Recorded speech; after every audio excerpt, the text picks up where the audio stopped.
জামাতের যে নায়েবে আমির আছেন ওই যে তাহের সাহেব, এই তাহের হচ্ছে রয়ের লোক। দুঃখজনক বিষয় হচ্ছে উনি গত কয়েকদিনে দুইবার আমার নাম উল্লেখ করে কিছু তথ্য দেশবাসীকে ইউটিউবের মাধ্যমে জানিয়েছেন, যেগুলোর সাথে আমার দূরতম কোনো সম্পর্ক নেই। এবং দ্বিতীয়বার একেবারেই আমাকে রয়ের এজেন্ট উল্লেখ করে বক্তব্য রেখেছেন। আসসালামু আলাইকুম সুপ্রিয় দর্শক, আপনারা জানেন বাংলাদেশের জনপ্রিয় সাংবাদিক ইলিয়াস হোসেন তিনি তার দুইটা ভিডিওতে জামাত ইসলামের নায়েবে আমির ডক্টর আব্দুল্লাহ মোহাম্মদ তাহেরকে ভারতের রয়ের এজেন্ট হিসেবে দাবি করেছেন। এছাড়াও তিনি ডক্টর সৈয়দ আব্দুল্লাহ মোহাম্মদ তাহেরের বিরুদ্ধে বিভিন্ন অভিযোগ এনেছেন। এ বিষয় নিয়ে ডক্টর সৈয়দ আব্দুল্লাহ মোহাম্মদ তাহের খুবই সুন্দরভাবে সাবলীল ভাষায় সাংবাদিক ইলিয়াস হোসেনের এই অভিযোগের জবাব দিয়েছেন। সুপ্রিয় দর্শক, ডক্টর সৈয়দ আব্দুল্লাহ মোহাম্মদ তাহের কি জবাব দিয়েছেন আমরা তার মুখ থেকে বিস্তারিত জেনে আসবো। বিসমিল্লাহির রহমানির রহিম। বিশিষ্ট ইউটিউবার জনাব ইলিয়াস হোসেন বিদেশ থেকে ইউটিউবের মাধ্যমে এই জাতির বিভিন্ন ক্রান্তিকালে উল্লেখযোগ্য ভূমিকা পালন করেছেন, সেই জন্য আমি তাকে ধন্যবাদ জানাই। এবং তিনি একজন অত্যন্ত জনপ্রিয় ইউটিউবার, সেই জন্য আমি তার প্রশংসা করি। কিন্তু দুঃখজনক বিষয় হচ্ছে উনি গত কয়েকদিনে দুইবার আমার নাম উল্লেখ করে কিছু তথ্য দেশবাসীকে ইউটিউবের মাধ্যমে জানিয়েছেন, যেগুলোর সাথে আমার দূরতম কোনো সম্পর্ক নেই।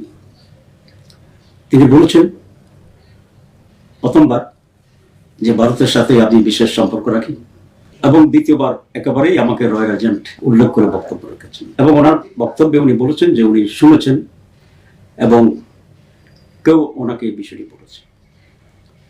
ওনার মতো একটা গুরুত্বপূর্ণ ব্যক্তি, তার যেখানে মিলিয়নস অফ পিপল তার দর্শক আছে, শ্রোতা আছে, সেখানে কোনো বক্তব্য দেওয়ার আগে ওনার বিষয়টি যাচাই বাছাই করার দরকার ছিল বলে আমি বিশ্বাস করি।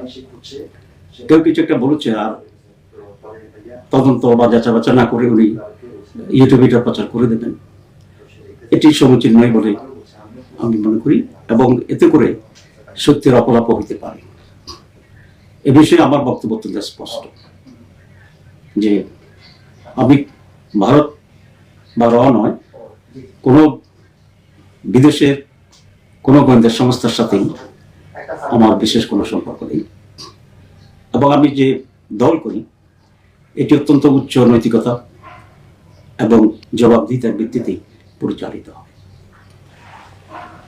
উনি জামাত ইসলামীকে তদন্ত করার কথা বলেছেন। আসলে তদন্ত করে সত্য উদ্ঘাটন করা এটা ওই ব্যক্তি বা সংস্থার দায়িত্ব যিনি নিজে এরকম তথ্য দেন। আমি আশা করি বিষয়টি উনি খতিয়ে দেখবেন, এবং যদি তিনি সুস্পষ্ট কোনো প্রমাণ না পান তাহলে বিষয়টি যে উনি সঠিক বলেননি সেটা ওনার ইউটিউবের মাধ্যমে উনি ওনার শ্রোতাদেরকে এবং জাতিকে জানাবেন। আরেকটি বিষয়ে উনি কথা বলেছেন যে বিশিষ্ট সাংবাদিক জনাব নাইমুর রহমান সাহেব 5 আগস্টের পরে আমার বাসায় আশ্রয় নিয়েছিলেন এবং ওনাকে ভারতে চলে যাওয়ার ক্ষেত্রে আমি সহযোগিতা করেছি। বাস্তব সত্য হচ্ছে জনাব নাইমুর রহমান সাহেবের সাথে ফিজিক্যালি আমার কখনোই দেখা হয় না, সুতরাং আমার বাসায় থাকা তো কোনো প্রশ্নই আসে না। আর তিনি যে ভারতে পালিয়ে গেছেন সেই তথ্যটিও আমি প্রথম জানতে পেরেছি জনাব ইলিয়াস হোসেনের বক্তব্যের মাধ্যমে। আমি প্রথম জানতে পারলাম যে সাংবাদিক নাইমুর রহমান সাহেব ভারতে পালিয়ে গেছেন। সুতরাং এখানে ওনাকে ভারতে পালিয়ে যাওয়ার আমি সহায়তা করেছি বলে উনি বক্তব্য রেখেছেন, সেটি একেবারেই একটি ভুল কথা, ভুল তথ্যের মাধ্যমে করেছেন এবং এটা সত্যের অপলাপ হয়েছে। ওনার মতো একজন গুরুত্বপূর্ণ ব্যক্তি যে কোনো বিষয়ে বা যার বিষয়ে হোক যখন কোনো কমেন্ট করবেন বা জাতিকে তথ্য দেবেন, এটাই নৈতিকতার দাবি যে তিনি বিষয়টি যাচাই বাছাই করবেন এবং সুস্পষ্ট প্রমাণ তথ্যের ভিত্তিতে সেটি বলবেন।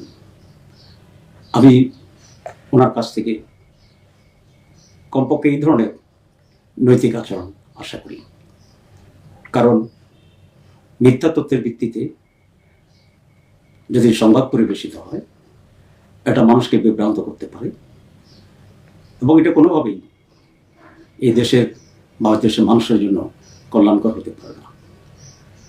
আমি রসুল আকরাম সাল্লাল্লাহু আলাইহি ইসলামের একটি হাদিস উদ্ধৃত করে শেষ করতে চাই।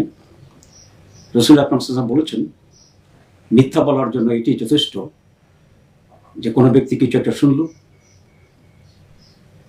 এটা সত্যতা যাচাই বাছাই না করে বলে বেড়ালো। আমি ইলিয়াস হোসেন সাহেবকে আবার ধন্যবাদ জানিয়ে আমার বক্তব্য শেষ করছি। আল্লাহ হাফেজ। সুপ্রদর্শক, জামাত ইসলামের নায়েবে আমির ডক্টর সৈয়দ আব্দুল মোহাম্মদ তাহের, তার বিরুদ্ধে সাংবাদিক ইলিয়াস হোসেন যে অভিযোগগুলো করেছেন তিনি কোনো প্রমাণের ভিত্তিতে করেননি, তিনি শোনা কথা নিয়ে তিনি বলেছেন। তার সুন্দর জবাব দিয়েছেন ডক্টর সৈয়দ আব্দুল মোহাম্মদ তাহের। আপনারা ইতিমধ্যে বিষয়টি শুনতে পেলেন। আমি অবাক হয়েছি যে ডক্টর সৈয়দ আব্দুল মোহাম্মদ তাহের সর্বপ্রথমে সাংবাদিক ইলিয়াস হোসেনের প্রশংসা করেছেন প্রায় 1 মিনিটের উপরে। তিনি সাংবাদিক ইলিয়াস হোসেনের প্রশংসা করেছেন, তারপর তিনি খুবই সুন্দর করে খণ্ডন করেছেন তার সেই অভিযোগগুলো এবং তিনি জবাব দিয়েছেন স্পষ্টভাবে, আপনারা দেখতে পেয়েছেন। তারপর তিনি শেষেও সাংবাদিক ইলিয়াস হোসেনের প্রশংসা করেছেন। আসলে সমালোচনা বা একজন যদি আমার বিরুদ্ধে কোনো কিছু বলে, এভাবেই জবাব দিতে হয়। জামাত ইসলামের নেতাদের কাছ থেকে প্রত্যেক নেতাদের শেখা উচিত। আমরা দেখতে পেয়েছি বাংলাদেশে যদি এক নেতার বিরুদ্ধে বলে বা কোনো কেউ যদি কারোর বিরুদ্ধে বলে, অভিযোগ করে, তাহলে সর্বপ্রথমে মা বাপ তুলে গালাগালি করা শুরু করে, যা না তাই বলে, আপনারা দেখতে পেয়েছেন। তারপর তারা জবাব দেন। কিন্তু জামাত ইসলামের নেতারা সম্পূর্ণ ব্যতিক্রম। তারা কতটা সুন্দর সাবলীল ভাষায় এই বিষয়গুলো জবাব দিয়েছেন, আমি অবাক হয়েছি। আমি প্রশংসা করি, ধন্যবাদ জানাই। ডক্টর সৈয়দ আব্দুল মোহাম্মদ তাহের আবারও প্রমাণ করেছেন জামাত ইসলামী অসাধারণ একটি সংগঠন, যার সাথে আসলে কোনো সংগঠনের তুলনা হয় না, অতুলনীয় একটি সংগঠন।